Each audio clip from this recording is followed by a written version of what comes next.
spoken about the 4 different shapes of the molecules, that is the trigonal, planar, then tetrahedral, pyramidal, and we also spoke about the linear shape of the molecules. One shape which was left was the bent shape of a molecule. Now, can you tell me what is the example of a bent shape? Do you have the thing where you can just tell what is one compound which is having this bent shape?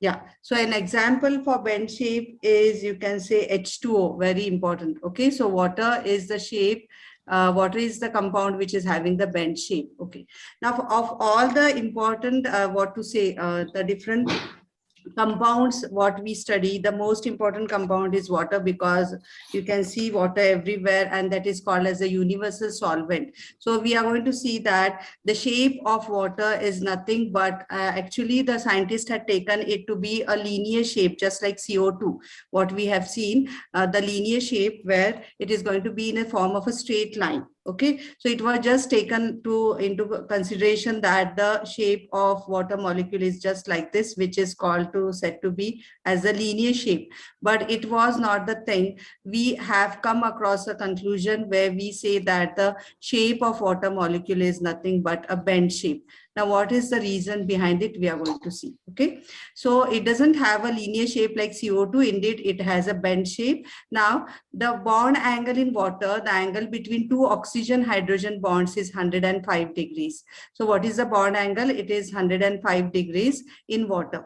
And you have to take a look at the pair of valence electrons around the central atom of the molecule. Now, this is the central atom, which is oxygen. Okay, the oxygen atom. Now, how many pair of valence electrons surround this? And if you say that it is 4 pair of valence electrons, 2 pairs that form the single bond. So there is a single bond here, you can see. So whenever we speak about the structure of water like this, you can see there are 2 pairs of electrons which are shared pairs, or they are in the formation of bonds, and 2 pairs of unshared electrons. Okay, now if these pairs were arranged as apart from each other as possible, then the bond angle in water would have been 109.5 degrees.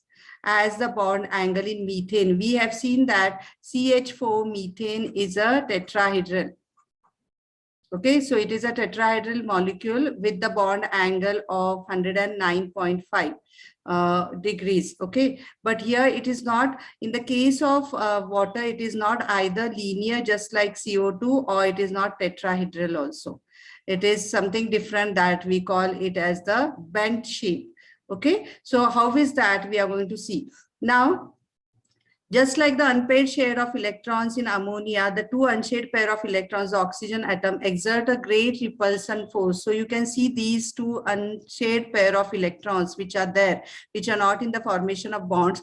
They are going to exert a great force of repulsion, and that is how we come across a shape of a molecule of water as the bent shape. Okay, so what is that shape? We are going to see now. How is the shape of water molecule? And as I've told you, the great repulsive force between, which is actually the main cause for this particular shape of water molecule. So you can see here the molecular formula is H2O. The structural formula, as I've told you, it is not going to be in a straight line, but the unshared pair of electrons which are there along with oxygen, which are not in the formation of the bond, they are having a great repulsive force. And because of this, all of these 3 atoms are moving apart from each other. And that is the main reason why it has this particular shape. Okay, so you can see here how is the shape here. You have O, the central atom of oxygen, and 2 atoms of hydrogen, which are apart away by 105 degrees. So the bond angle, the angle between the 2 bonds, OH bonds, is 105 degrees, and these are the pair of lone pair of electrons which are actually responsible for this particular shape of water. So if you go for the ball and stick model of H2O, it is going to be in this form. The central atom oxygen and the other 2 hydrogen atoms, they are in this particular way. And why is this lifted up is because of this force of repulsion, which is exerted by this pair of lone electrons. Okay, so that is the most important thing, that we generally feel that it may be a linear shape, but it is not, because of that force of repulsion which is exerted by those lone electrons. Okay, now, because of this bent shape of water molecule, it is very important that we can actually understand many different important properties of water. Okay, so we will be seeing it as we come to one and the other topics. So in all, we have actually discussed about the 5 different shapes what we came across. That is starting from linear, we can have, see here, we have discussed the linear shape, CO2, trigonal planar, BCl3 and all that, BF3, boron trichloride, tetrahedral is methane, pyramidal, trigonal pyramidal is ammonia, we have seen NH3, and the bent shape what we saw is the shape which is seen in the most important compound, that is water. Okay, so here basically we see that the Weissenberg theory, valence shell electron pair repulsion theory, is actually telling us or helping us out to identify the shapes of different compounds. So this is one of the theory which tells us about the different shapes of different compounds. Okay, shapes of molecules of different compounds. Now, as we have come across only 5 of them, for your actually syllabus, we have the 5 shapes what we have discussed now. Okay, but we have that small molecules can take many different shapes. Okay, so small molecules can take many different shapes. Like this, you have the trigonal bipyramidal, then T shape, then we have square planar and octahedral. So these are some different shapes what we have not discussed, but taken by some different smaller molecules. Okay, smaller molecules of different compounds take up these different shapes also. Okay.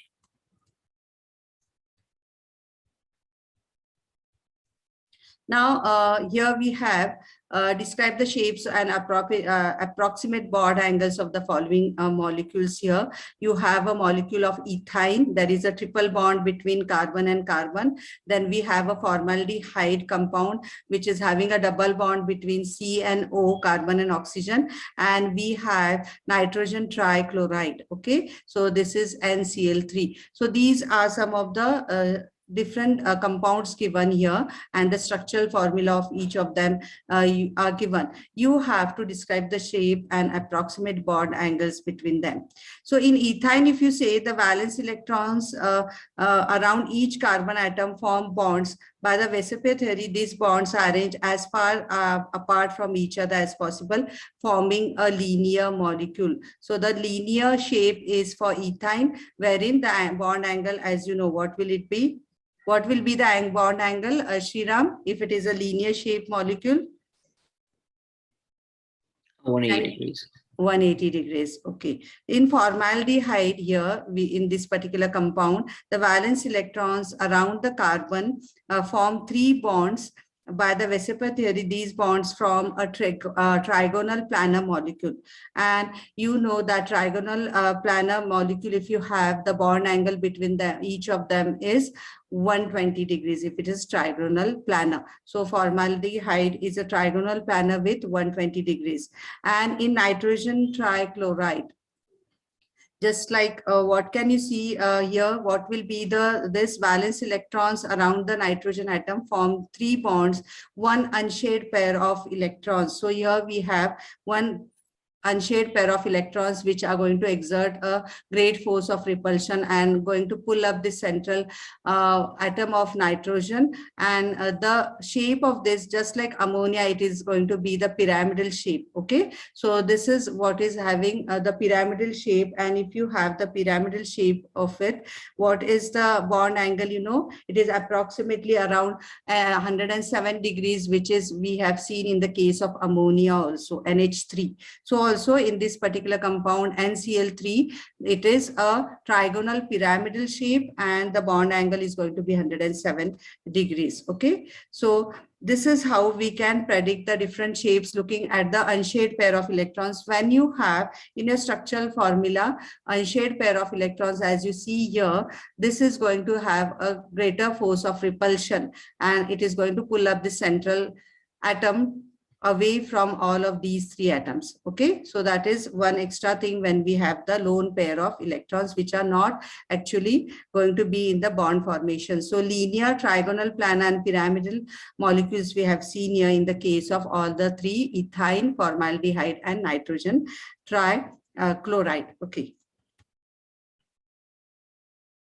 Now here also you have what is the molecular shape of nitrogen trifluoride. It is just going to be like nitrogen trichloride, pyramidal, and the bond angle is going to be 107 degrees. Okay, so boron trichloride BCl3 also, BF3 also will be pyramidal shape molecule with the bond angle 107 degrees. That is the bond angle what we have.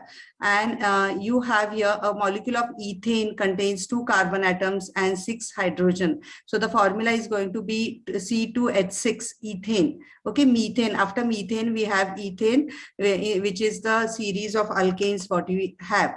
Okay, so here it is going to be the formula for ethane is C2H6. Okay, each carbon atom is bonded to 3 hydrogen atoms to the other carbon atom. Predict the bond angle in this molecule. All are close to 109.5. Now, if it is 109.5, can you tell me what is the shape of this molecule? Bent. No, it is not bent. It is going to be tetrahedral, just like methane. Okay. Yeah.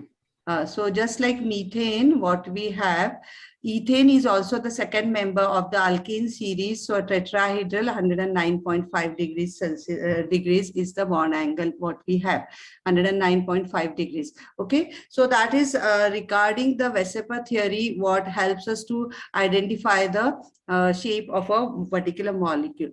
Now going to the next part is the hybrid orbitals. Yeah, what are hybrid orbitals we are going to see.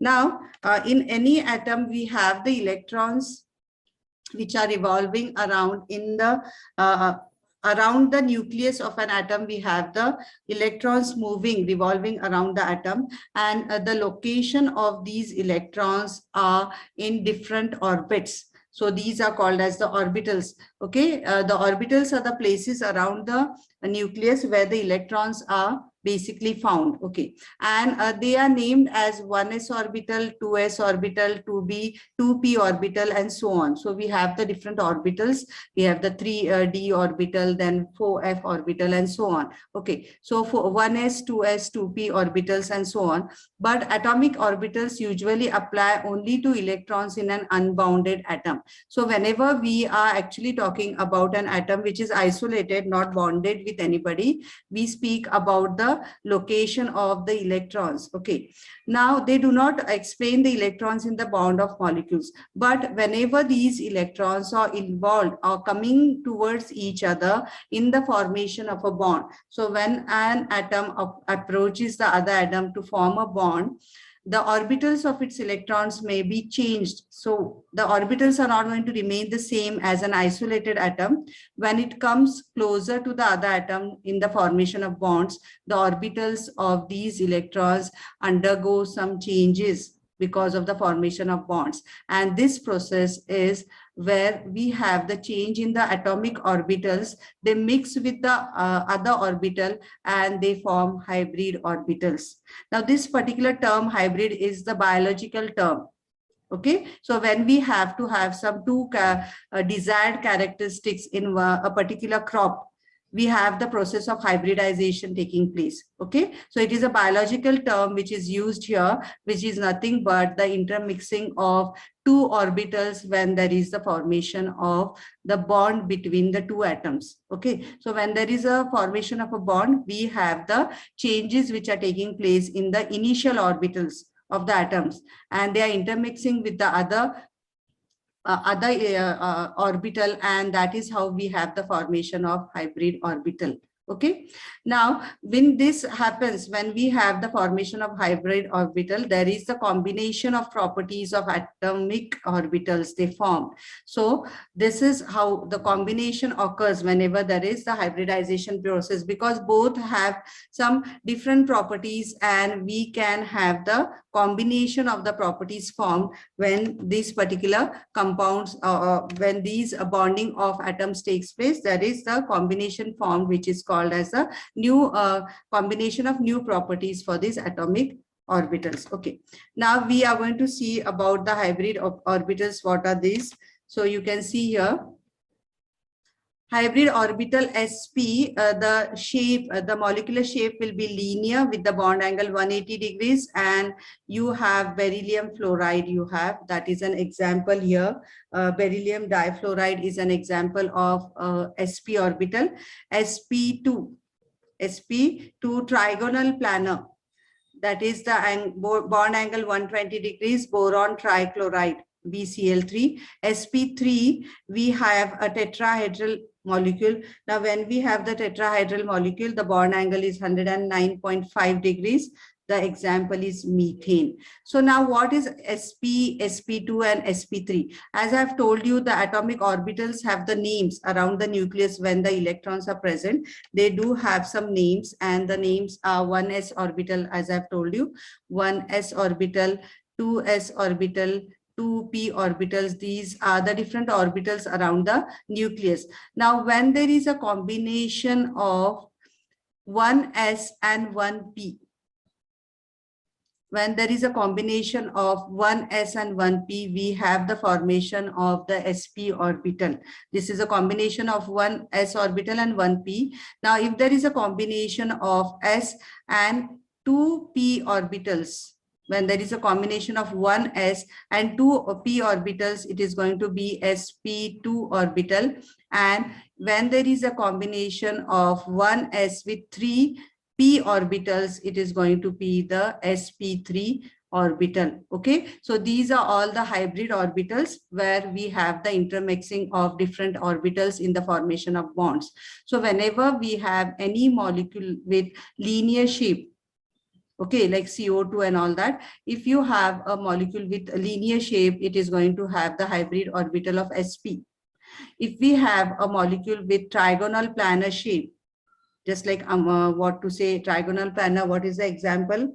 You have trigonal planar, BCl3 and all that, boron trichloride, boron trifluoride and all that. Okay, so sulfur trioxide is also one of it. So trigonal planar, if we have a molecule with 120 degrees, it is going to be sp2 orbital.